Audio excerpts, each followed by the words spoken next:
Hello, Dr Neil Buttery here. Welcome to episode 5 of my Lent podcast. It's the 4th Sunday of Lent today, Mid-Lent Sunday. So we're halfway through and really in the thick of it. This Sunday goes under several different names. Mothering Sunday, Rose Sunday, Later Sunday, Refreshment Sunday, which is my personal favourite, and Sunday of the Five Loaves. It gained that name because it's believed that on this Sunday, Jesus' miracle of the loaves and fishes occurred. But today I'm going to be focusing on Mothering Sunday, and I'll be chatting again to the Right Reverend David Walker, Bishop of Manchester, and I'll be telling you all about a food traditionally made on this day, the delicious simnel cake.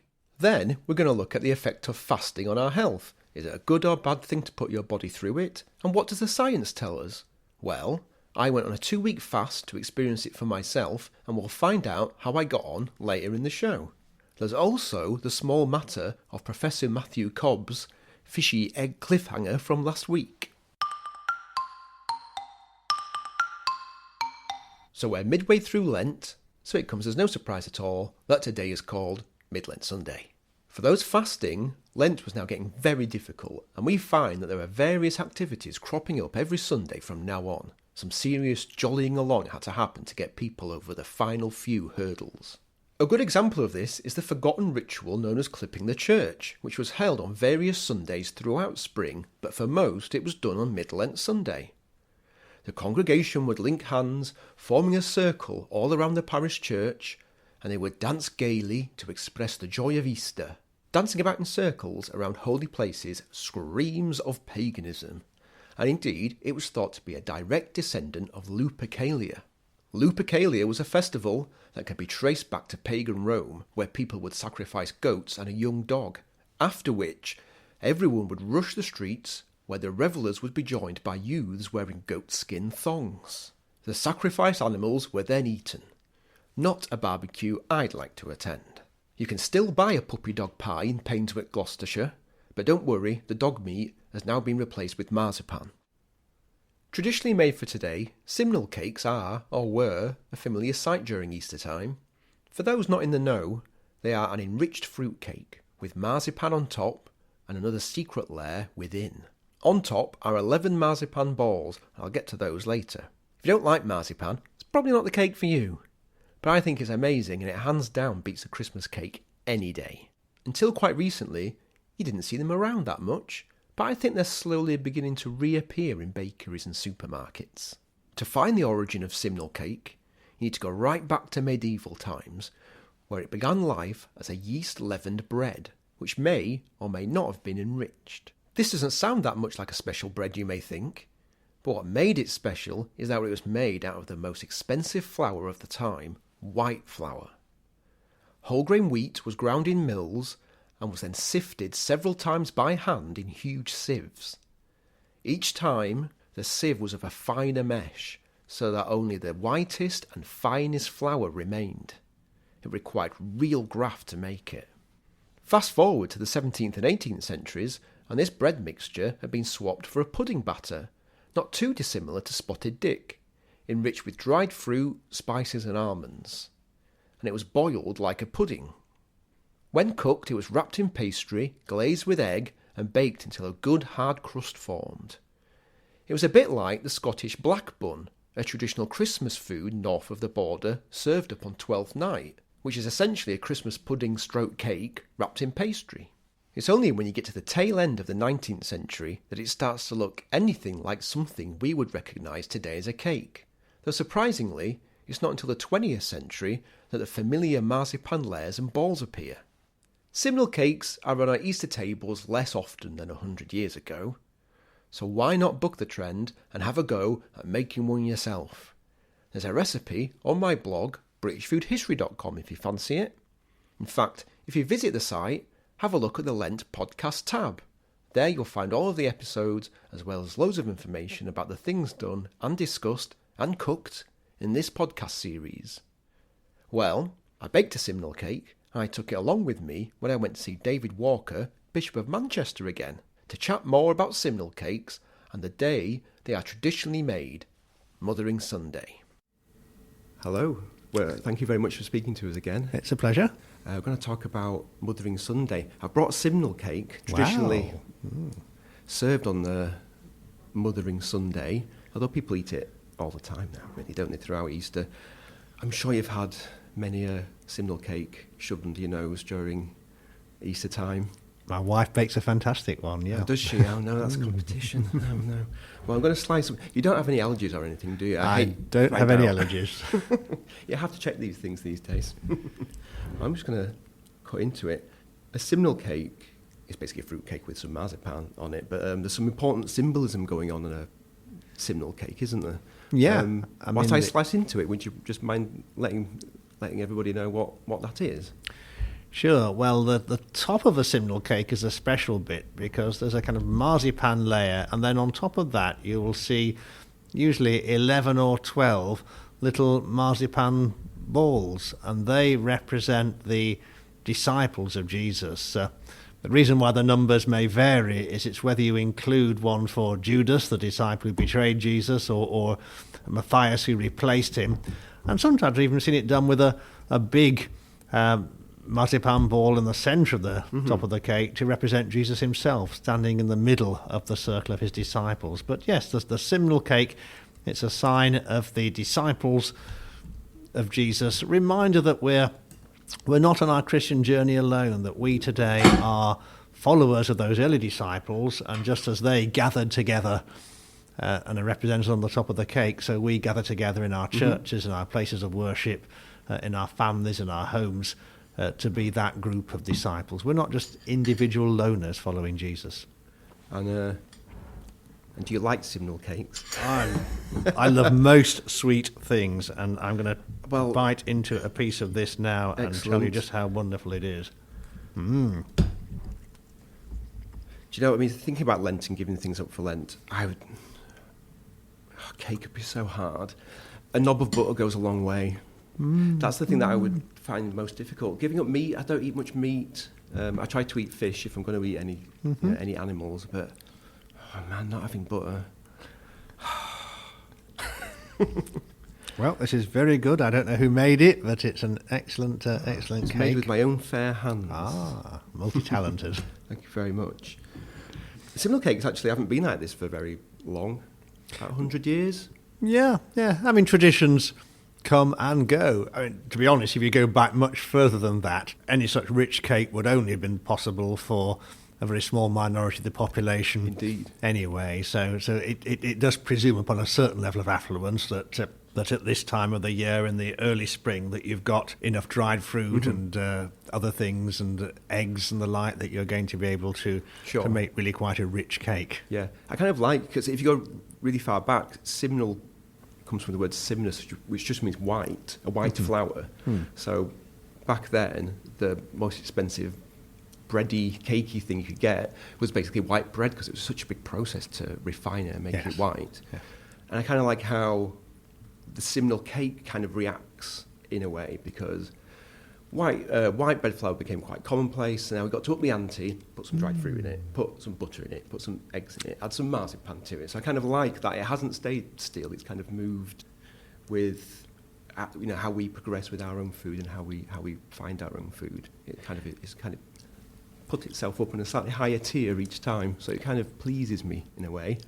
Yes, because if you are going to have special foods, they need to be special, and say if you look at the way diet has changed over the centuries, things that we take very much for granted now would have been very special treats not that long ago. I still remember as a young boy how tinned pineapple chunks was a real speciality, whereas nowadays it's pretty boring, pretty normal, isn't it? Indeed, yeah. The one that it's quite pertinent to today.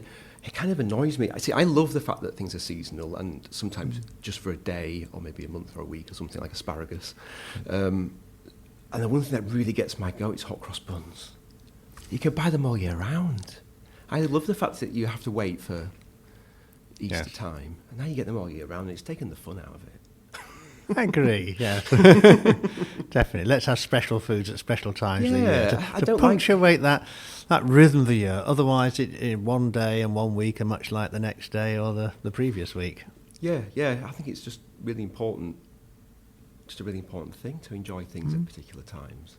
The reason I've brought this simnel cake is it was traditionally given out on Mothering Sunday, which isn't the same as Mother's Day, although it's the same day. There's a bit of confusion. I was wondering if you might be able to tell us a little bit about what Mothering Sunday is. Yeah, traditionally Mothering Sunday in the Church of England has been a Sunday when we think about the church as being like a mother, caring for us and supporting and encouraging us.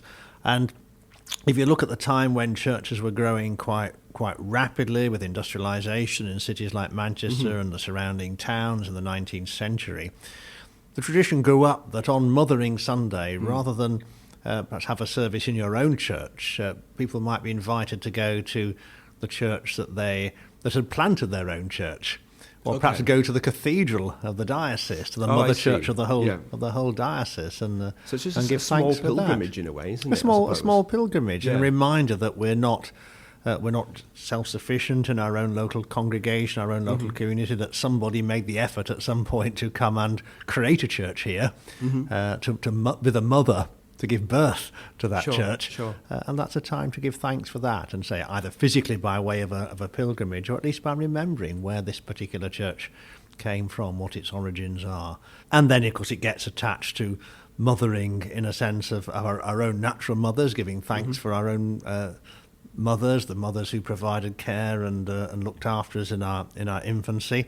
And it became a day in, again, we think of the 19th century, lots of young people particularly employed in service in the homes of the wealthy. So it was an occasion when those servants would be given the day off to go home and see their mother. Even go to church with their mother. Yes. So that tradition there of thinking about your own mother, again, very much part of that 19th century culture, particularly the large number of people who were in domestic service. Yeah, indeed. And is that something that people do now? I think it's still very much the case that that people think of their mothers at that time. So whether it's the kind of Mother's Day, just sending a card sort of a thing. And interestingly, in some other parts of the world, I think in America they have a Mother's Day, but it's not the same day as we have it in the UK. They celebrate it outside of Lent. But yeah, for me, when my mother was alive, usually we would make the effort to take her to a nice restaurant or something, or at least have her to us for a meal on Mothering Sunday as part of giving thanks to her for her mothering of me and my brother when we were little boys.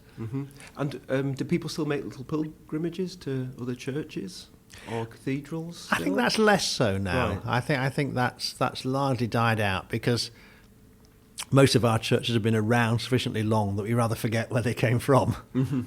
It probably mattered more in that period of huge industrial growth in the Victorian period. A big thanks again to the Right Reverend David Walker, Bishop of Manchester, for explaining the history behind Mothering Sunday. I must say I was a trifle nervous serving up that simnel cake. I'd never baked for a bishop before. There are lots of fasting diets these days. They seem to be the favoured approach to getting lean and improving your health. There's the 5-2 diet, where you fast for 5 days and eat normally for 2. And there's the similar 4-3 diet. And there's an 8-16 diet, where you fast for 16 hours of the day every day. These approaches are very similar to ways in which religions have approached and do approach fasting. The Black Fast, which is the fast I've been talking about most in this podcast series, was a more extreme version. It was the 6-1 diet, I suppose. Now, we know that there are benefits to reducing our calories. When we fast, we're consuming maybe 500 or 600 calories a day, which means we're not going to be eating very much fat, sugar, or any other food which is supposedly bad for us. A quick internet search tells us that it can improve heart health, increase weight loss, reduce our chances of getting several types of cancer, and it can prevent us from developing diabetes. But they're diet and calorie specific things rather than fasting specific things. You see, you can still eat 600 calories and be eating all day long on salad or whatever, which doesn't have many calories in it. No, fasting requires long periods of not eating anything at all. In other words, getting good and hungry. In one study of type 2 diabetes, it was found that regular 24-hour therapeutic fasts reversed it. One subject reversed it after having it for over 20 years. It is worth mentioning, though, that the scientists who did this study declare it not a cure, but a state of remission, because once you've reversed type 2 diabetes, it can reoccur more quickly, especially when one falters from their diet. Fasting itself apparently fights infection, boosts brain function, increases the production of human growth hormone in men, it boosts metabolism, so it increases the rate at which we lose weight. It apparently increases the efficacy of chemotherapy and increases longevity. Indeed, there was a famous experiment where lab mice had different feeding regimes. There were those that could eat whatever and whenever they wanted, but some were only given 1 meal a day and another just given 3 opportunities in the day. The 2 groups that had a fasting regime, on average, lived 11% longer than the control, the eat whatever whenever group. The funny thing was, they tested different types of food, foods like processed food and whole grain food, but these had no effect whatsoever. What seemed to be the biggest factor in giving a benefit was the fasting itself, giving your digestive system time off. That's an example of where there's some science to back up a claim, but it's hard to know what is true and what isn't. Nutritional advice and science seem endemically riddled with quacks, making it very hard to know which claims are real. Or at least which ones have some real hard evidence to back them up, and which ones are just codswallop. Well, I decided to take things into my own hands and go on a black fast for 2 weeks. I wanted to see if any of those things I listed before would happen to me. I also wanted to see just what it was like to go on a real fast. I've been wittering away about it for quite a while now, and I've been a bit disparaging of those who try to get out of it or bend the rules, so I thought I should try and put myself into their position. So I've decided on doing this fast for 2 weeks. Before I start though, there's a couple of things you need to know about my own health issues. I've had now for over 10 years IBS, irritable bowel syndrome. And if it's not managed, it's just horrible. I get all bloated, and I don't digest my food. I won't go into any more detail than that. I was whisked in for a biopsy of my small intestine to check for sure that I wasn't a celiac. And on the way down to my stomach with the little camera, they spotted that my esophagus was really quite badly burned from stomach acid, a condition called Barrett's esophagus. Trouble was, I fell into a minority of people who couldn't actually feel the burning. Then, as it turned out, the cells of my gullet were dysplastic, in other words, about to go cancerous. So they had to be whipped out ASAP. It was all very scary. So anyway, I was put on this low-acid diet, as well as drugs, to help me out. Many things were off limits, or at least had to be reduced heavily. Fatty foods, coffee, caffeine, fruit, onions, tomatoes, chocolate, carbonated drinks.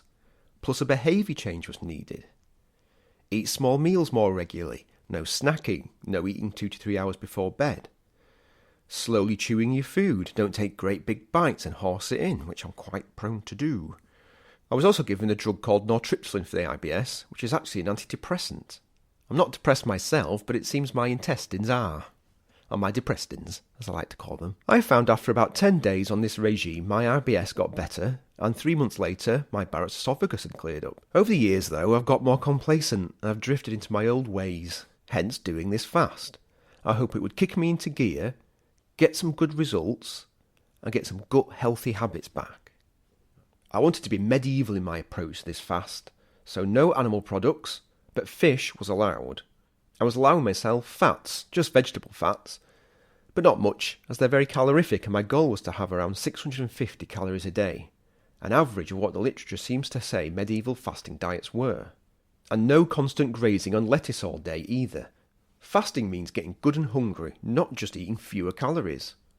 So that said, of course, we're in a modern world with lots of foods to choose from, so I was expecting to eat healthy but exciting stuff. Thai curries, dals, loads of delicious vegan world cuisine, and hopefully sharing it with you with recipes and setting Instagram on fire with my photos. I also wanted to collect some data. So I used my smart scales, and they come with a handy little app for my smartphone, and the app puts your stats on a sliding scale, and it's split into green, which is healthy, Orange, which means you're starting to get out of shape and you're officially overweight. And red means you really need to sort yourself out, Buster. I measured weight, percentage body fat, and BMI, body mass index, which is basically your weight with your height taken into account. I wanted to measure 3 things because if taken singly, they can be a bit misleading. For example, if you're muscular, and muscle is more dense than fat, you'll weigh more, and the app will think you're overweight and give you a high BMI. The percentage fat, however, really lets you see what's going on, but I'm not sure how precise it is. It seems to vary quite a lot. So, therefore, I'm taking 3 measures together. Yeah, so I've made a daily diary to chart my highs and lows, successes and failures. And listener, all are represented here. By the way, apologies for the variation in sound quality. Sometimes I had to record on the hoof, on my phone mic. Oh, and there's a tiny bit of swearing too. I do drop an F-bomb at one point. Apologies for that. This is a condensed version, so you get the idea of what was going through my head for the 2 weeks. But first of all, we begin the day before. Okay, day -1. Today's kind of my pancake day. I'm getting rid of all the things that are going to go off in my fridge. So I've had a nice beef casserole, and I've got some butter and some milk that needs using up. I'm not quite sure what I'm going to do with them yet. I might have an Ovaltine, because I'm a 95-year-old woman. I'm going to weigh myself on my smart scales. I have been eating a lot of cake recently. Okay, so I've put on a kilo last time I weighed myself. Okay, so I'm 86.8 kilograms. I'm not very happy about that. There was a time, not that long ago, I was 78 kilograms. Okay. My BMI, 26.2. I'm just in the amber. I've left the green on my BMI. Body fat, okay, not bad. Apparently 17.5. I'm in the greens. Good. And it says here, my fitness age is 43. I'm 42, so I suppose that's good? I don't really know. I'd like to be in the late 30s fitness age. Oh well. According to the NHS website, other things that are also the same amount of fat as me: a deep-fried, battered fish cake. That's what I'm on. Hopefully by the end of the 2 weeks I'll be lower than a battered fish cake. I want to be kind of poached egg level, 12%. We'll see though. Custard tart, my favourite food in the world, is 17%. I'm custard tart. Well, they do say you are what you eat, so there you go. It's day 2 of the fast. I'm in my car. It is raining. I've just had to buy a load of really nice ingredients like cream and butter and eggs for a catering job I've got at the end of the week. I've had to buy myself some salt and vinegar rice cakes because they're 29 calories, and some Diet Coke in the hope it will fill me up and I don't just eat a load of things I'm not allowed, because I'm terrible for that. The other thing I've done, and I'm not sure if this counts as cheating, it doesn't count as cheating. I bought some diet lemonade and some vodka because I like to have, at the end of the day, either a nice dessert or a glass of wine, and I can't have either because they're too calorific. Already I feel like I've got to do it, and it's only day 2. Diary, day 5. I'm disappointed in myself, listeners, on day 5, because I've broken my fast. I'll tell you all about it. I was doing a TV show.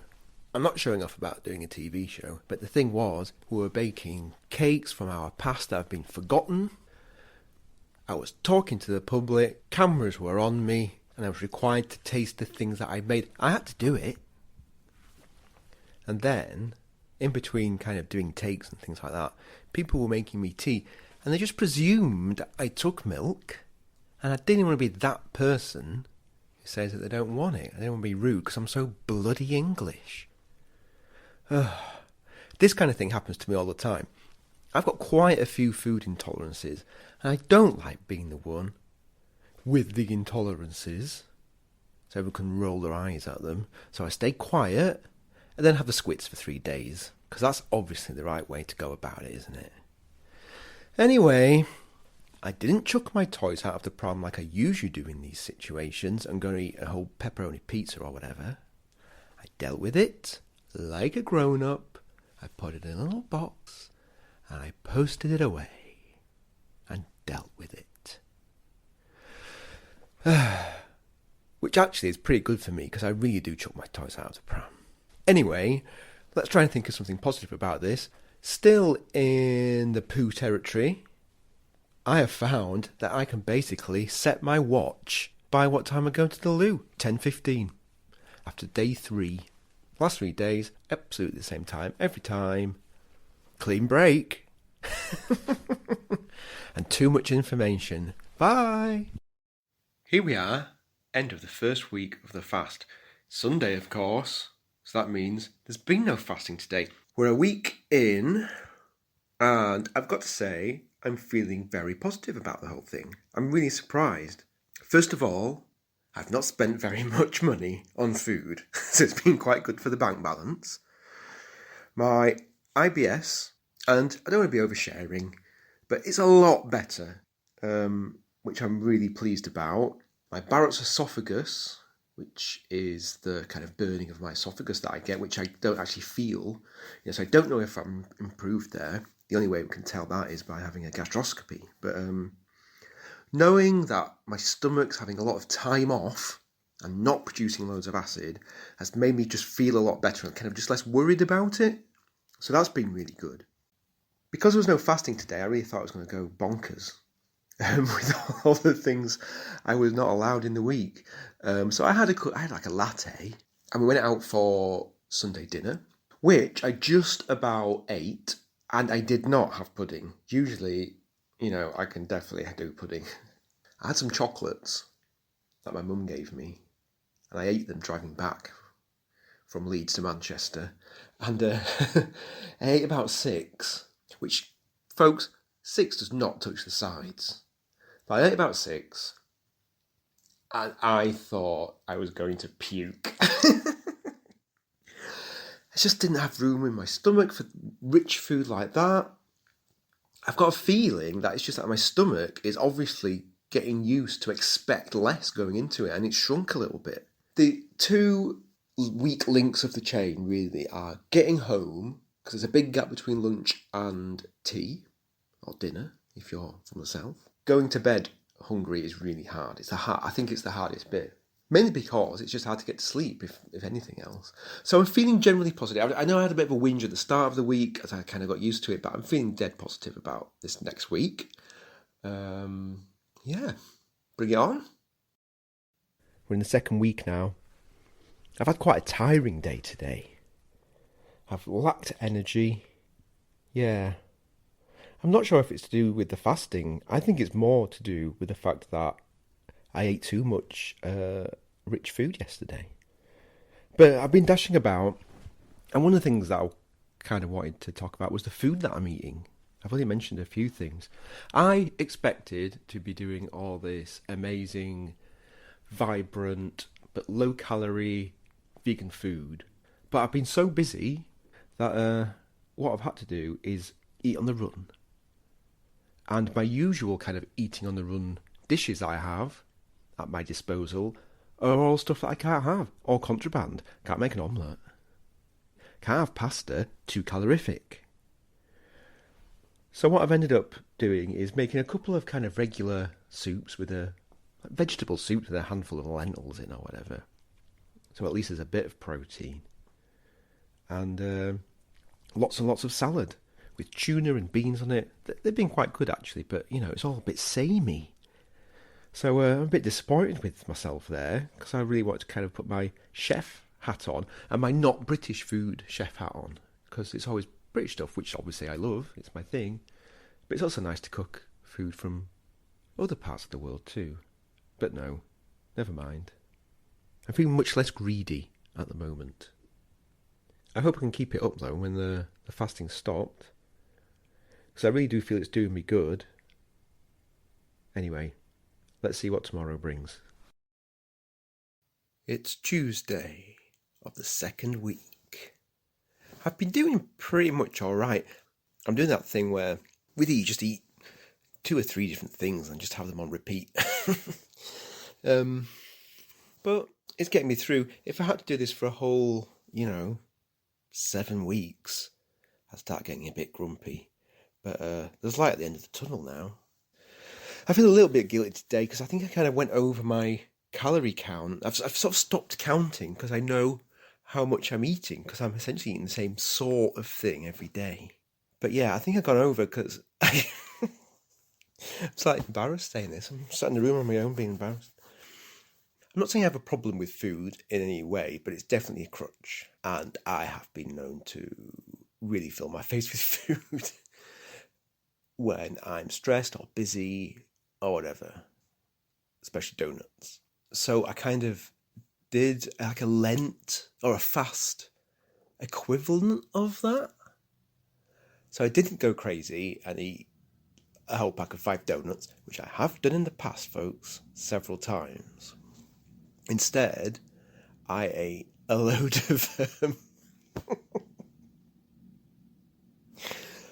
a load of rice cakes. I'm not going to bed starving because I ate some rice cakes, but I'm still quite hungry. And I feel guilty and embarrassed. I got rice cake shame. I think there's only about 19 calories in each one. Oh, I'm going delirious. I still think I'm going to be okay. I still think I would pretty much do the whole thing. I'm sure I could. I'm not going to. But I'm sure I could. Oh, I'm going to bed. Hey kids. This is week 2, Wednesday, day 10. I don't want to sound cocky or anything, but I think I've got this fasting thing down to fine art, because I have not really felt hungry today. I had a salad with a bit of tuna, a few beans, and then a load of other salady things. No mayonnaise, no avocado. And it really filled me up, so my stomach just knows not to even bother trying these days. What I thought I'd do, though, is actually cook something in real time. This has not been practiced or thought out in any way, so it may be a disaster. But I just kind of want to show that it doesn't have to be all boring food. So let's see how this goes. I'm going to make a hot and sour soup. I have bubbling on my worktop some vegetable stock. It's okay to use stock from a cube. I won't tell anyone. Now, the good thing about a Thai soup, which is what I'm going to try and make, a hot and sour soup, is you can kind of use whatever is knocking around. I mean, I've got a few Thai ingredients because I like cooking Thai food. I'm just going to run through them very quickly. I'm going to put them in the pot as I tell you them. So first up, into my bubbling cauldron of stock, I have a carrot which I've cut into very thin slices. That goes. Then, because it was there at the back of the fridge looking a little bit sad, I wouldn't normally put this in a Thai soup, some celeriac, which I have cut into julienne, which is basically a Ponty Chef word for little thin bits. And that goes. I have no onions. You should be putting some nice spring onions in the Thai soup. I don't have any, so I'm going to put in a little bit of sliced leek. In that goes. A handful. There's no measurements here, guys. You don't have to worry about measurements all the time. Then, tofu. I need some protein. I can't just completely waste away. All of those vegetables and tofu are in. It just needs to come back up to a simmer. If you're cooking Thai food, this is all you need to know, folks. You need to put in sweet. I'm going to put in a little squirt of maple syrup. Maybe 2 teaspoons in the whole thing. I'm going to put in a very big squirt of delicious fish sauce. A couple of tablespoons, I would say. I love fish sauce. It's not to everyone's taste. You could use soy sauce. So that's sweet. We got salty. We need hot. So I have a couple of chili peppers here. Chili peppers. Bean sprouts would be good in here. Or those cans of... what are those things called? Fuck it. We'll miss that bit out. Now we need some sour. And I have here some limes, fresh limes. So I'm going to squeeze that in. If this was a real Thai soup, we'd be cutting little ribbons of kaffir lime leaves and things like that, but I haven't got any of those. So I'm just going to give this a little bit of a taste. I don't have any coriander. But like I say, this wasn't meant to be a proper recipe. I wasn't going to go out to the shop and buy things.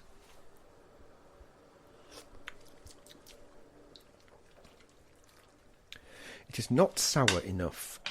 You could use lemon juice if you have something like the delicious tamarind paste. That's a really good one. That's one of my favourite things. I'd run out of it.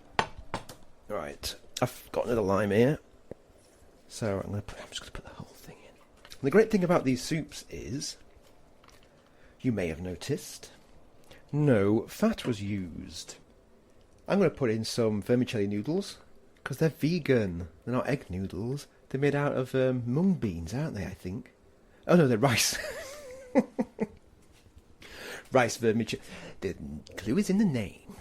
Anyway, I'm going to put those in. So they've just got to soften for 2 minutes. Let's have a go. Oh, that's nice now. Yeah, I like that. So there we go. Now, my plan A, folks, was to do something like this every single day of the whole fast. It's Wednesday of the second week, and it's the first one I've done. I'm such a rubbish podcaster. I do apologise. Anyway, there's one for you. It's day 11, Thursday. Well, I've had a mixed day today. I've been pretty good with the old sticking to calories, but at my workplace today, there was a lot of birthday cake, and I had a slice of birthday cake, which was calorific and obviously contained animal products. So I've had a bit of a fast fail today. But, you know, I kind of said before, on a previous day, I think, you know, it's just such an English thing to do, not kind of to raise something and feel awkward or want to stick out. So I said nothing and ate the cake. I didn't want to be the one to say, oh, I'm having a fast, and sounded like a dick. Excuse my French. But then I thought about what David Walker, Bishop of Manchester, was saying when I was chatting to him. And he was saying that, you know, fasting's quite a personal thing. And I realised, actually, it's not just me being English. It's actually also me just kind of wanting it to be a personal thing. And not that I didn't want to tell anyone. I mean, I guess there's a slight element of not wanting to draw attention to myself. But I found the experience so far very personally gratifying. And it's not for me to kind of declare I'm doing it and kind of say I'm, excuse the phrase, holier than thou about it all. So I concluded really that, you know, it's not a bad thing to do it. I'm definitely having benefits, so it's all good really. That said, eating that cake meant I've basically had all my calories for the day by about 2 o'clock in the afternoon. So I have had nothing to eat since then, and it is now 9:45 in the evening, and I am bloody starving. So I'm going to go to bed very hungry, which I've been getting used to, but I'm really hungry tonight.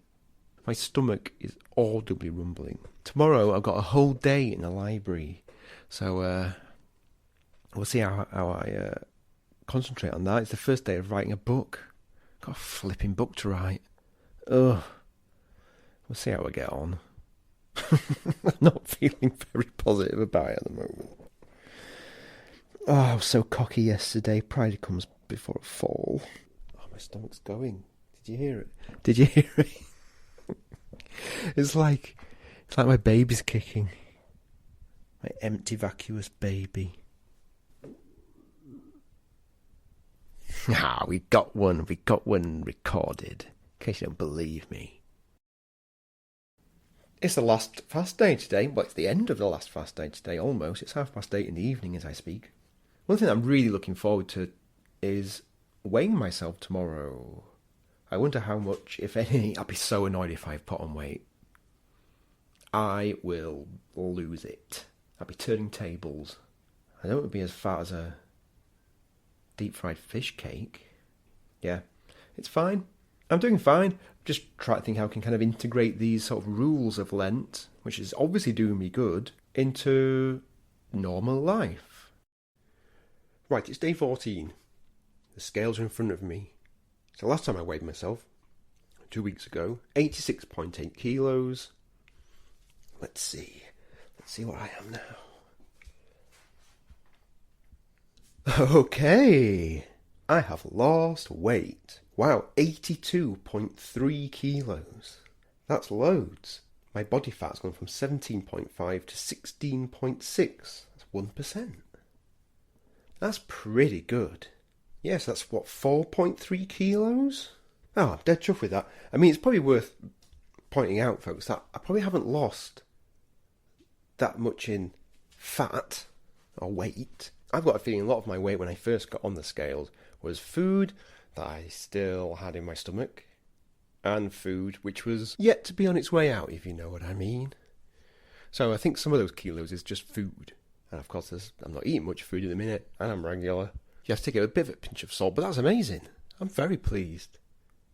In fact, that takes me out of being technically overweight. Yes. So there you go. I didn't have a total breakdown, but I veered pretty close a couple of times. The word I couldn't think of, by the way, in the cook sport was bamboo shoots. Flipping heck. But it was a great experience, and I've since integrated it into my daily diet. I'm having fewer calories every day, about 1,600, 1,700, and I'm allowing myself a bit of dairy and meat, but not very much. Oh, I'm having rice cakes too, of course. Actually, I've lost another kilo since I recorded it, so I'm even further into the green on my little app, and I've got much more energy. And I make sure I have a Sunday treat of pancakes and maple syrup, just to keep me on the straight and narrow path in the week. I would recommend a fast to anybody. Was it spiritual?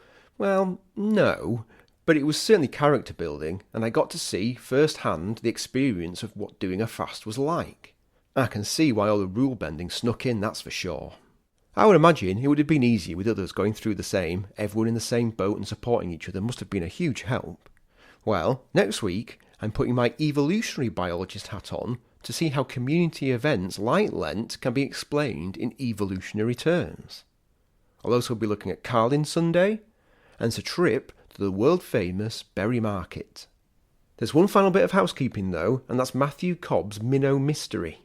Just how did those adult fish end up inside the duck egg? Well, keep listening after my sign-off to find out. If you have any comments, questions or queries, please find me on Twitter @Neil Buttery, Instagram, Dr, that's Dr_Neil_Buttery, or email me at neil@britishfoodhistory.com. My blog, britishfoodhistory.com, has loads of posts with recipes from Britain's past. Click on the Lent tab for more information on the things covered in this series. Cheerio folks, have a good week, and I'll see you next Sunday. The producer for this series is Beena Khetani, and it's a Sonder radio production. This is Matthew Cobb. If you want to know the answer to the how did the fish get in the eggs mystery, which I talked about last week, the answer, I'm pretty certain, is that the egg only looked as though it was intact. So the eggs would get attacked and preyed by crows, and what we think happened was that the local crows they did the peck little holes. Peck a little hole, but the hole was a bit like a trapdoor. There's still a bit of membrane holding it. So what happened, the crow then ate the inside of the egg, perhaps the embryo, poor little duckling got eaten, and then the egg fell into the water. When, we don't know, but at some point 3 minnows went through the trapdoor. Perhaps they were quite small, and the door shuts behind them. And they then grew inside it until they filled it up. So the key word was apparently intact. Oh, okay. So it did look, we got the photo we looked at, with when we saw it, it looked like it was intact, but that's because the shell had held together and there was this little kind of trapdoor that had shut behind the poor old minnows. They were all right. They weren't harmed. We let them go. So that person was burdened as a witch for no reason. But it kept us warm that evening. It was great. Some nice crackling.